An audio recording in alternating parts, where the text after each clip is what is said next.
नरसिंह का प्रचंड क्रोध और शरभ गंडभेरुण का अद्भुत संग्राम। जिस क्षण भगवान विष्णु ने नरसिंह रूप में अवतार लेकर अत्याचारी हिरण्यकशिपु का अंत किया, उस पल ब्रह्मांड में ऐसी ऊर्जा फैल गई जिसकी तीव्रता को देवता भी सह नहीं सके। नरसिंह की आंखें अंगारों की तरह दहक रही थीं।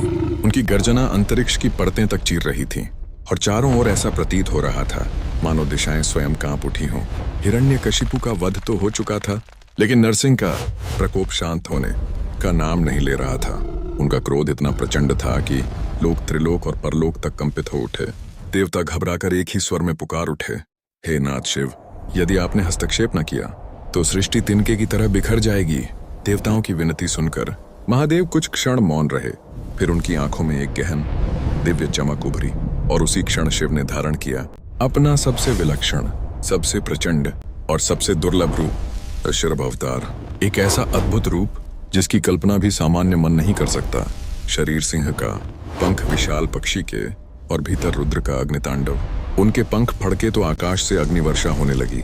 धरती उनके कदमों से कांप उठी और फिर वो सीधे नरसिंह की ओर बढ़े। शरभ ने अपने विस्मयकारी पराक्रम से नरसिंह को एक प्रचंड आलिंगन में बांध लिया, मानो पूरे ब्रह्मांड को स्थिर कर देना चाहते हों। लेकिन यह केवल शुरुआत थी। नरसिंह का क्रोध रुका नहीं, वह तो और भी विकराल हो उठा।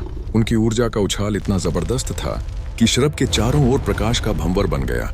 ठीक उसी समय विष्णु ने एक ऐसा रूप धारण किया जिसके बारे में बहुत कम लोग जानते हैं। गंडभेरुण अवतार, दैत्याकार पक्षीराज जैसा स्वरूप, दो विशाल मुख, असीम शक्ति और पंख इतने महाबली कि उनकी गति से पर्वत थम जाए। जब गंडभेरुण अवतरित हुए तो आकाश में नीली, सुनहरी और लाल आभाओं की लहरें उठने लगीं। देवताओं ने विस्मय से देखा कि अब युद्ध सिर्फ दो शक्तियों का नहीं बल्कि दो अनंत सत्ताओं का होने वाला था। और फिर शुरुआत हुई उस अद्भुत संग्राम की, ऐसा संग्राम जिसकी ध्वनि काल तक में गूंजती है और जिसका विस्तार इतना विराट था कि पुराणों में भी उसका पूरा वर्णन नहीं मिलता। शरभ और गंडभेरुण दोनों महाशक्तियां प्रचंड वेग से टकराईं। उनके पंखों की टक्कर से नक्षत्र हिल उठे, उनकी गर्जना से दिशाएं फटने लगीं और उनके प्रहारों से ऊर्जा की लपटें ब्रह्मांड में नृत्य करने लगीं। यह युद्ध किसी एक दिन का नहीं था, न ही किसी एक रात का। पूर्ण 18 दिनों तक ये दो दिव्य रूप सृष्टि के भार को संभालने के लिए अद्वितीय संघर्ष करते रहे। कभी शरभ आकाश को चीरते हुए गिरते, कभी गंडभेरुण बादलों की गर्जना जैसी पुकार से ब्रह्मांड हिला देते। कभी दोनों के टकराने से प्रकाश का धधकता सागर बन जाता, तो कभी ऐसी ऊर्जा उठती कि समय भी थम सा जाता। लेकिन यह युद्ध विनाश का नहीं था, वह था संतुलन का युद्ध, सृष्टि को स्थिर रखने के लिए आवश्यक प्रचंडता का युद्ध। एक ऐसी परीक्षा जिसमें देवता भी मौन खड़े थे।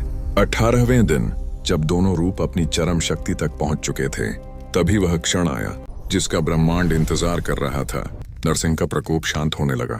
शरभ अपने रौद्र रूप से बाहर आए। गंडभेरुण की दिव्य ऊर्जा शांत लहरों की तरह फैल गई और सृष्टि ने पहली बार अपनी सांस सामान्य होते महसूस की। यह युद्ध समाप्त नहीं था, यह एक शिक्षा वाक्य था।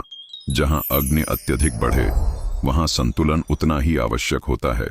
यही कारण है कि इन रूपों का स्मरण आज भी ब्रह्मांडीय संतुलन का प्रतीक माना जाता है।